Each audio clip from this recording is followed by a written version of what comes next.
Chapitre 5 Deuxième partie. De la source du sentiment de la vie. D'où vient ce sentiment de la vie dont nous parlons? À partir de quoi est-il produit? Il est produit à partir des choses que nous avons gagnées lors de la régénération, c'est-à-dire de la vie de Dieu, de la loi de la vie, du Saint-Esprit, de Christ et de Dieu. C'est précisément à cause de ces 5 sources, la vie de Dieu, la loi de la vie, le Saint-Esprit, Christ et Dieu, que nous avons un sentiment intérieur, et ce sentiment est ce que nous appelons le sentiment de la vie. Chaque vie a ses propres sentiments. En outre, plus une vie est forte, plus ses sentiments sont forts. La vie de Dieu est la vie la plus forte, par conséquent, lorsque cette vie est en nous, elle provoque des sentiments également très forts. Comme la loi de la vie provient de la vie, elle a aussi des sentiments. Cette loi en nous nous amène à avoir des sentiments, spécialement quand nous lui désobéissons. Quand notre corps est dans son état normal, par exemple, nous ne ressentons rien de spécial.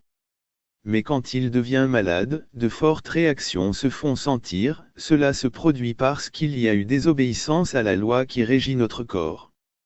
De la même manière, quand nous obéissons à la loi de vie, nous ne ressentons rien de particulier, mais quand nous lui désobéissons, nous expérimentons un sentiment fort. Le Saint-Esprit en tant qu'onction nous oint et agit en nous, Christ qui est vivant en nous est actif, et Dieu opère continuellement en nous. Tous les trois sont en nous, vivants et actifs. Ils ne sont pas immobiles et passifs. C'est la raison pour laquelle ils nous donnent toutes sortes de sentiments. Ainsi, que ce soit la vie de Dieu, la loi de la vie, le Saint-Esprit, Christ ou Dieu, ils provoquent tous certains sentiments en nous. Ils sont mélangés l'un à l'autre en nous donnant ces sentiments. C'est pourquoi, les sentiments qui proviennent de ces 5 sources ne sont pas 5 sortes de sentiments différents, mais un seul sentiment, qui s'appelle le sentiment de la vie, et c'est ce dont nous parlons ici. Pourquoi les sentiments qui proviennent de ces 5 sources, la vie de Dieu, la loi de la vie, le Saint-Esprit, Christ et Dieu, sont-ils une seule sorte de sentiment? Et pourquoi ces sentiments s'appellent-ils le sentiment de la vie? C'est parce que le Saint-Esprit, Christ et Dieu sont le Dieu trinitaire, la vie de Dieu est Dieu lui-même, et la loi de la vie provient de cette vie de Dieu. Ainsi, à proprement parler, ces 5 sont un. Quand ils sont en nous, les sentiments qu'ils nous donnent sont donc d'une seule espèce. La raison pour laquelle ce sentiment est appelé le sentiment de la vie, c'est qu'il provient du Dieu trinitaire de vie, de la vie de Dieu et de la loi de la vie. Le but principal de la présence du Dieu trinitaire en nous est d'être notre vie, et cette vie inclut la loi de la vie. Par conséquent, les sentiments que nous ressentons proviennent de la vie et font partie de la vie, ils sont donc le sentiment de la vie. Ce sentiment est unique mais il revêt 5 aspects. Il provient de la vie de Dieu et de la loi de la vie de Dieu, par conséquent, il a la nature de la vie de Dieu de même que la fonction de la loi de cette vie. En outre, ce sentiment provient aussi du Saint-Esprit, de Christ et de Dieu. Il contient donc les éléments du Saint-Esprit qui nous oint, du Christ qui vit en nous et de Dieu qui opère en nous et qui accomplit sa volonté en nous.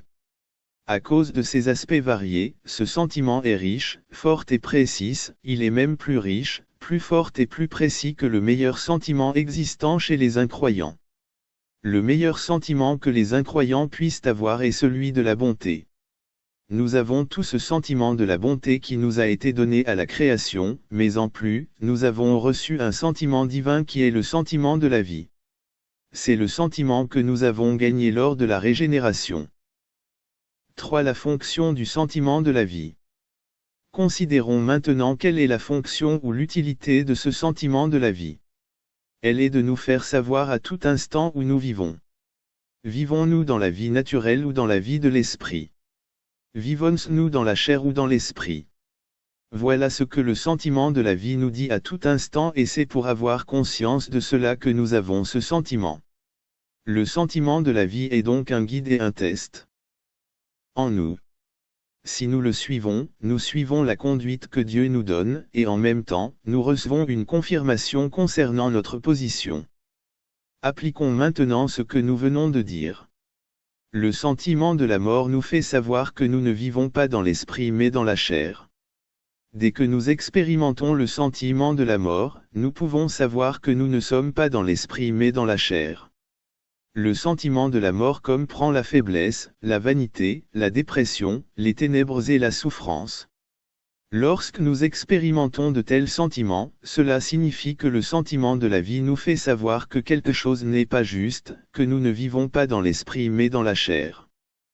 Quel sentiment recevons-nous alors quand nous sommes justes devant Dieu et que nous vivons dans l'esprit?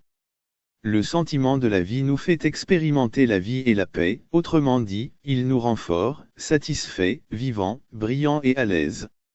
Chaque fois que nous nous sentons forts, satisfaits, vivants, brillants et à l'aise, nous avons la preuve intérieure que nous sommes justes devant Dieu et que nous vivons dans l'esprit.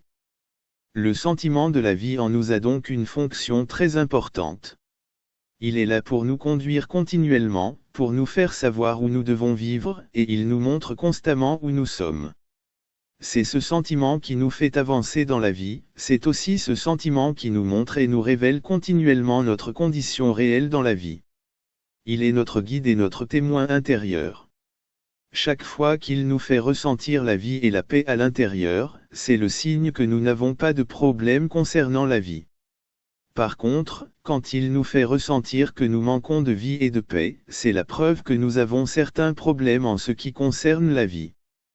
Peut-être allez-vous dire que vous n'avez pas vraiment un sentiment de vie et paix à l'intérieur mais que vous n'avez pas non plus vraiment le sentiment d'en manquer, vous n'avez pas vraiment le sentiment que vous êtes fort, satisfait, vivant, brillant ou à l'aise, mais vous n'avez pas non plus vraiment le sentiment que vous n'êtes pas tout cela.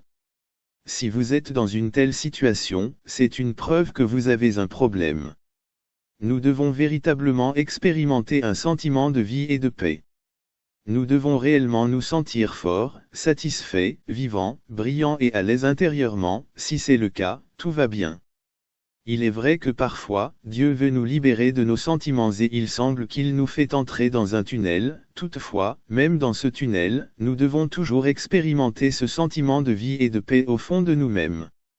Il est possible que les sentiments extérieurs aient disparu, mais le sentiment de vie et de paix est toujours présent tout au fond de notre être intérieur. La vie et la paix sont les sentiments positifs que le sentiment de la vie nous donne intérieurement, pour nous prouver que notre condition par rapport à la vie est bonne. La faiblesse et l'inquiétude sont les sentiments négatifs que le sentiment de vie nous donne intérieurement, pour nous prouver que nous avons un certain problème par rapport à la vie. Ces sentiments de faiblesse et d'inquiétude sont en fait le sentiment de la mort. Celui-ci découle du fait que nous avons pensé aux choses de la chair et que nous avons touché à quelque chose qui était en dehors de Dieu. Chaque fois que nous expérimentons un sentiment de mort, c'est que nous avons pensé au moins un petit peu aux choses de la chair et que nous avons été en contact à un certain degré avec des choses étrangères à la vie de Dieu. Par conséquent, que nous pensions aux choses de la chair ou que nous vivions dans l'esprit et touchions Dieu, nous expérimenterons, soit un sentiment de vie et de paix, soit un sentiment de faiblesse et d'inquiétude. Si nous avons la vie et la paix, cela prouve que nous vivons dans l'esprit et que nous touchons Dieu. Si nous nous sentons faibles et inquiets, c'est le signe que notre pensée est attirée par les choses de la chair et que nous touchons des choses étrangères à Dieu. Tout cela ne veut pas dire qu'un chrétien ne peut jamais se sentir faible, mais alors même qu'il ressent de la faiblesse, il se sent fort. Il se sent faible parce qu'il a commencé à se connaître lui-même, il se sent fort parce qu'il touche Christ et connaît Christ comme sa vie. Si nous n'expérimentons jamais que de la faiblesse, et que nous ne nous sentons jamais forts, quelque chose ne va pas. L'apôtre dit que quand il est faible, c'est alors qu'il est fort. 2 Compagnie 12.10. Une personne forte, même si elle ressent sa propre faiblesse, ne s'en inquiète pas. Si nous sommes toujours préoccupés par notre faiblesse et ne pouvons pas être forts, c'est une preuve que nous avons un problème.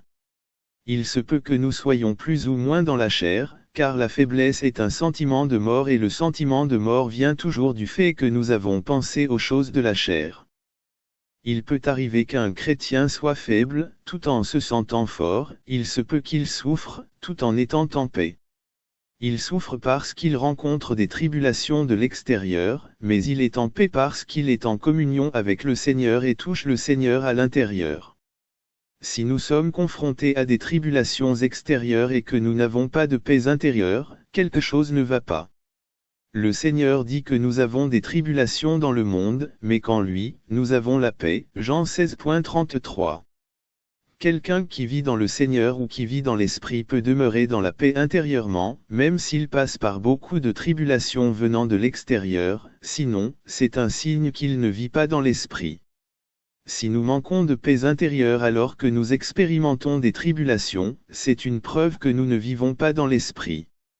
Si nous ne sommes pas dans la paix, alors même que nous n'avons aucune souffrance ni tribulation, c'est d'autant plus une preuve que nous ne vivons pas dans l'Esprit. Concernant notre condition dans la vie, le sentiment de vie nous fait donc savoir précisément si notre pensée est placée sur la chair ou sur l'esprit, et si nous vivons dans la chair ou dans l'esprit. Le sentiment de la vie est capable de nous conduire et de nous guider depuis l'intérieur. C'est uniquement si nous nous laissons ainsi conduire que nous pouvons vivre et demeurer dans la vie. Par conséquent, si nous désirons continuer dans cette vie, nous devons être attentifs à cette sorte de direction que le sentiment de vie nous donne depuis l'intérieur.